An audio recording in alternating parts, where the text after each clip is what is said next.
აჭარლები ქართველთა ეთნოგრაფიული ჯგუფია. ძირითადად ცხოვრობენ აჭარის ტერიტორიაზე. ამავე დროს აჭარელთა კომპაქტური დასახლებები არის გურიაში, ქვემო ქართლში და კახეთში. აჭარლები საუბრობენ ქართული ენის აჭარულ დიალექტზე. აჭარის სამასწლოვანი თურქული ოკუპაციის დროს მოხდა მოსახლეობის მასობრივი, იძულებითი გამუსულმანება.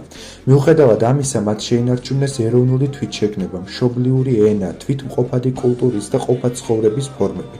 ამის ნათელი დასტურია ის 8 აჯანყება აჭარლებისა თურქების წინააღმდეგ, რომლებიც იმ შავბნელ წლებში განხორციელდა, რათა ისინი დაბრუნებულიყვნენ საქართველოს სახელმწიფოებრივ წიაღში.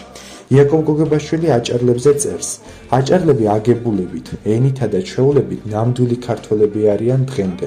აჭარელი გურულივით მარდია, მხნე და გამბედავი. თოფი არაღი ძლიერ უყვარს და მეტად მარჯვენ სროლელიც არის. ამას გარდა, საუკეთესო ზნეობითი თვისება აჭარლებისა არის მოხუცებულების პატივისცემა, სტუმრის მიგებება, ღირსეულად თავის დაჭერა, ზრდილობა, თავაზიანობა, ცნობისმოყვარეობა და დაუღალავი გამგჯეობა. მთელი დღე მამაკაცი მინდორში შეუწყვეტად მუშაობს დედაკაცის სახლობაში. ყმაწვილი რა წამს მოჩიტდება, მაშინვე მწყემსად გადის და მთელს დროს ტყეში ატარებს.